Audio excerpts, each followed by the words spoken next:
and welcome to Back of the Cereal Box Presents Back Issue Breakfast Club. I'm Kelly Guentner of Phoenix Sisters Cosplay. This week, we're going to be talking about Birds of Prey Vol.1 by Chuck Dixon.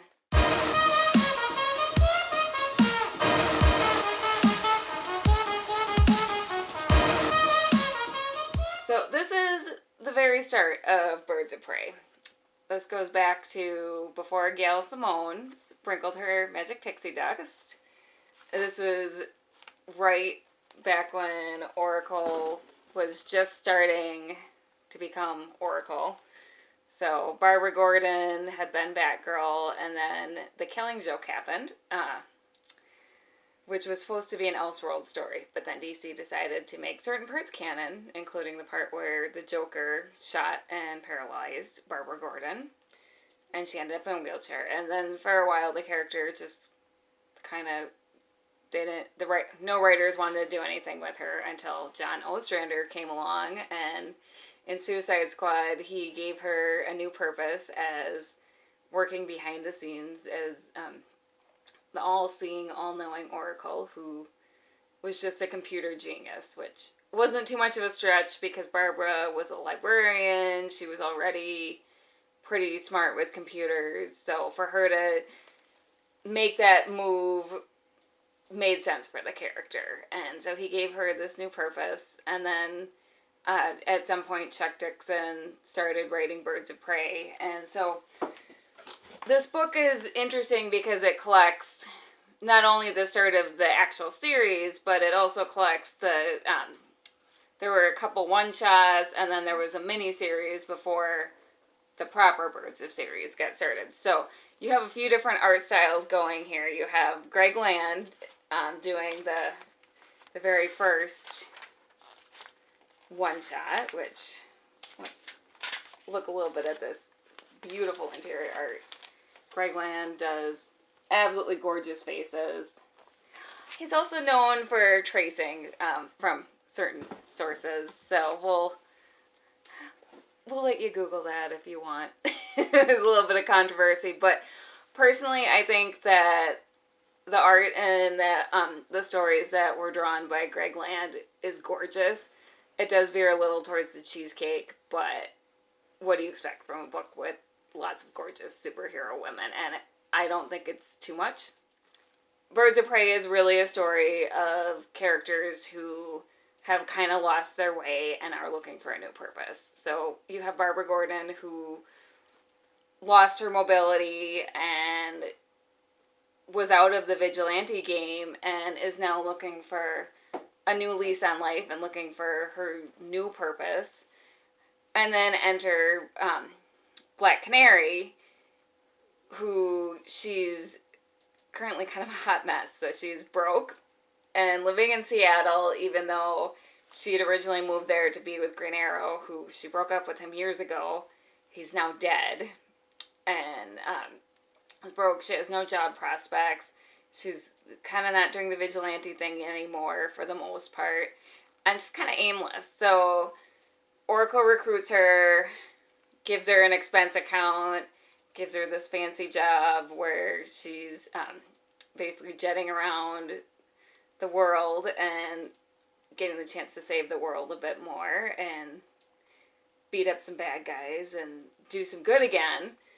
And I think Oracle maybe sees a little bit of herself in Dinah, even though, whereas Dinah kind of falls apart outwardly, Barbara responded by trying to control everything around her and everything about her environment. So she used the internet to just become the master of all. Dinah just kind of let her life fall apart, and but still Barbara saw someone who was aimless, someone who needed a purpose. And the stories in this book, really, there's a lot of they kind of jump around a little bit because there are some one-shots, and it's not originally a series, but there's a really good through line where you see these two characters learning to work together, even though they've got two very different styles, and then you see them, you definitely see them working through their own personal issues. It's very character-driven, but there's also a lot of adventure and mystery and just them kicking butt.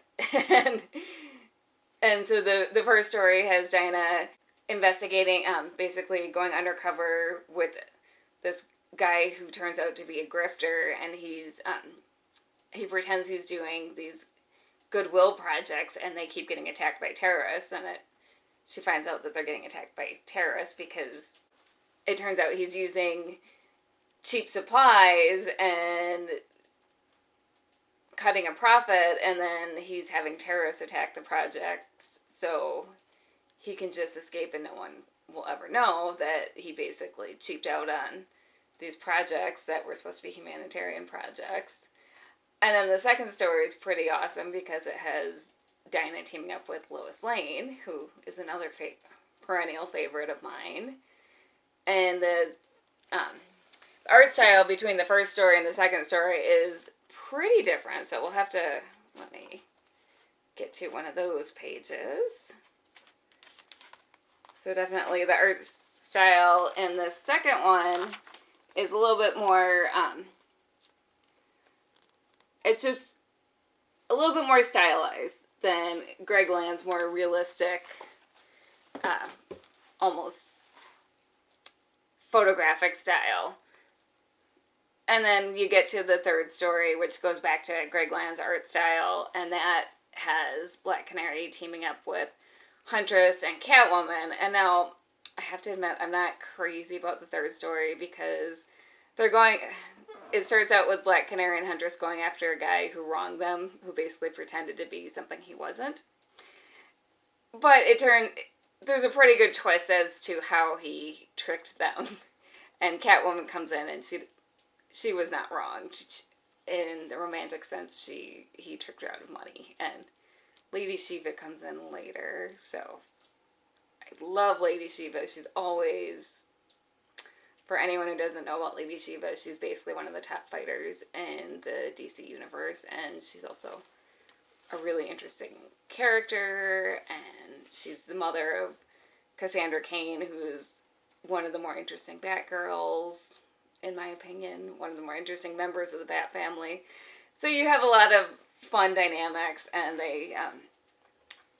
those three characters get together, and even though Oracle's not too thrilled about Dinah teaming up with the loose cannon, the Huntress, and Catwoman, but it turns out that Oracle needs them to save Black Canary's bacon after the guy takes her hostage. So, and at the end of all these stories, because this book is packed with a lot of stories and a lot of action, you see the evolution of this partnership where these two very different personalities just kind of bond and learn to work together, where it's not just one person directing an operative, it's two people who bring very different skills to a partnership, and two women who both need each other to grow and to really find a new purpose in life. And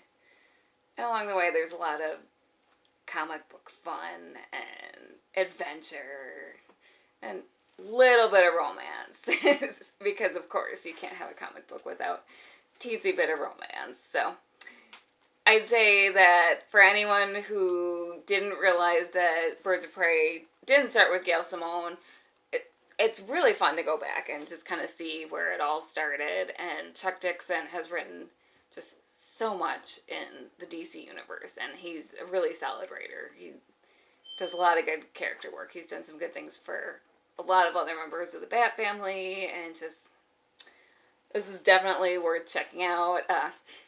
Again, some of the elements may not have aged well. There's definitely some very 90s dynamics in here, but for the most part, it's one of my favorite books. And spoiler alert for future episodes of the show, Birds of Prey is one of my favorite teams. So while I'm going to definitely keep the variety going here, at some point in the future of the show, you're probably going to have me reviewing every iteration of the team. So thank you for spending your breakfast, lunch, or dinner with me, whatever time of the day it is for you. I hope you have a good one.